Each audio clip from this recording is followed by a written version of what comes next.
Welcome back to Les Schwab Tire Center's Outdoor GPS. It's time for Owin's Field Report, sponsored by Les Schwab Tire Centers.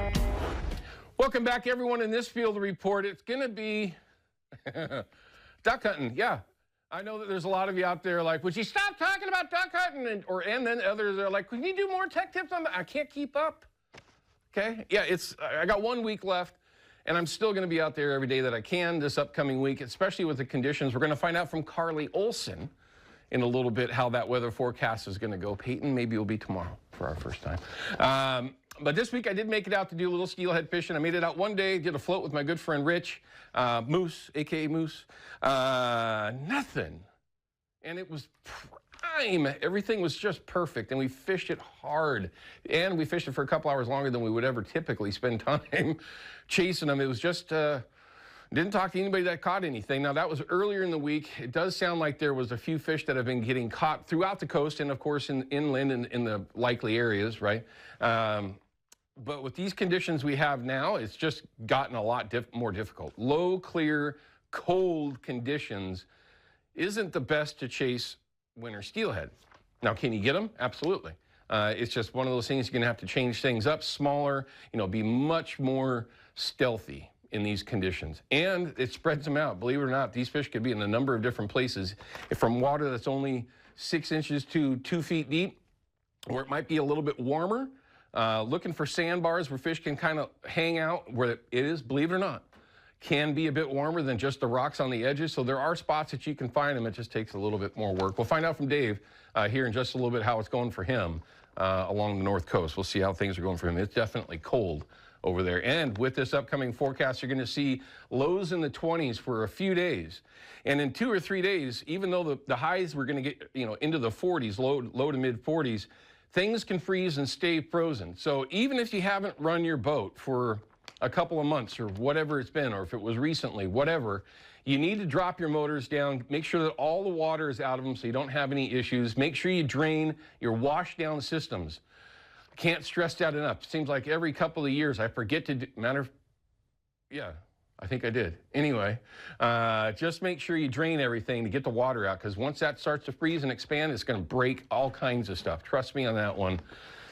It's a thing. Pay attention to your boats and, for that matter, your home and other things that you need to take care of. So again, don't forget to do that. Just go out, make sure that everything is good to go.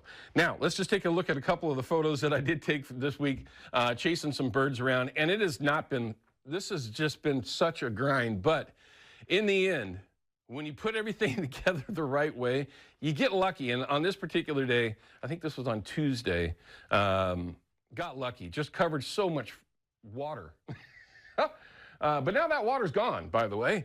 And then this was just actually yesterday, nice limited ducks, mallards, widgeon, and some pintail in there somewhere. But overall, it's still very, very tough. And, listen, I'm just hoping that I can just finish things off by the time this season. My last day could very well be this Thursday or Friday, maybe Friday. Then it's all about chasing steelhead. And then springers.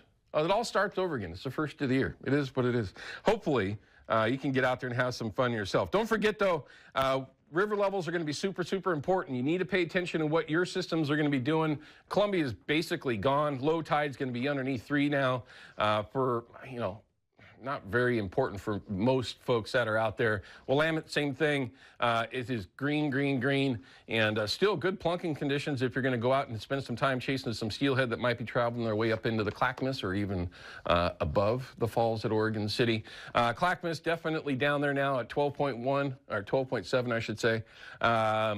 Definitely some water in there. Perfect conditions to float. If you're going to run a jet, I would make sure you know what you're doing.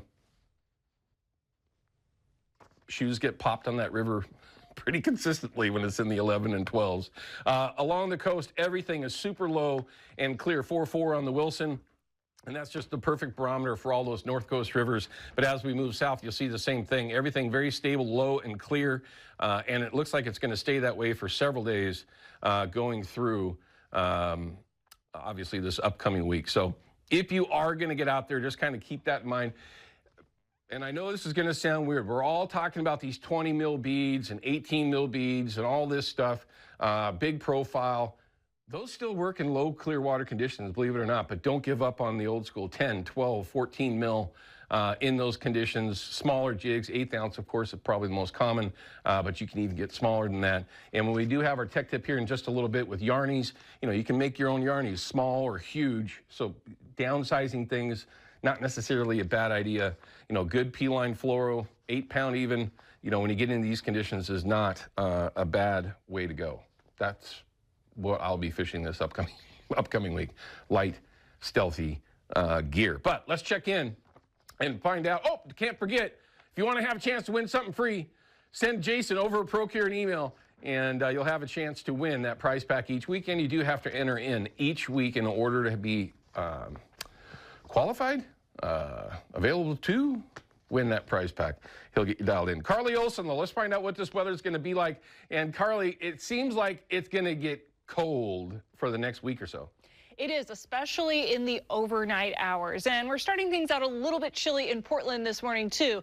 Right above freezing, 33 degrees right now. This is our Shriners Children's camera. We had a lot of fog to start up and down the I-5 corridor. Things have cleared out now, and we're going to have a nice sunny day, actually. And one of the warmer spots in Oregon is going to be along the Oregon coast. What a surprise. We've got a 50-degree day down in Newport, some upper 40s elsewhere along the coast. We've got some mid to upper 40s in Portland, Salem regions. Mid-30s, though, still for central Oregon, and then some lower 30s for the northeastern part of Oregon, too. Sunshine really everywhere that you're going to go. So I know, Owen, you're probably not too thrilled to hear that, but all throughout the day today, it's going to be quite sunny. In the overnight hours, we will be greeted by pretty clear skies again, not so much in the way of fog tomorrow morning.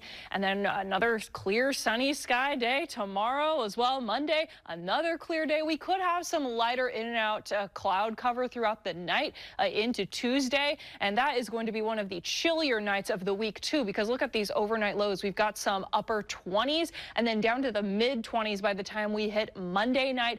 It is going to be 25 degrees there. So for the next several days, as you can see, there's a lot of sunshine here, including for MLK Day. So great news if you have any outdoor activities on the docket there.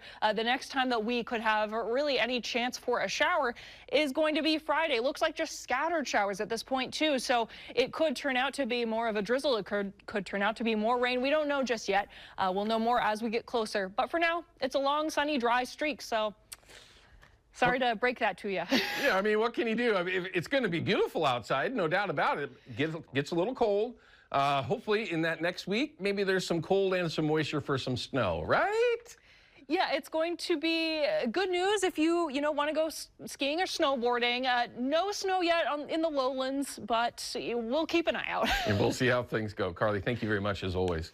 All right, we're going to cut out. When we come back, we're going to have Big Dave Manners. He is the owner-operator of Big Dave's Guide Service, Fishing Adventures, something along those lines.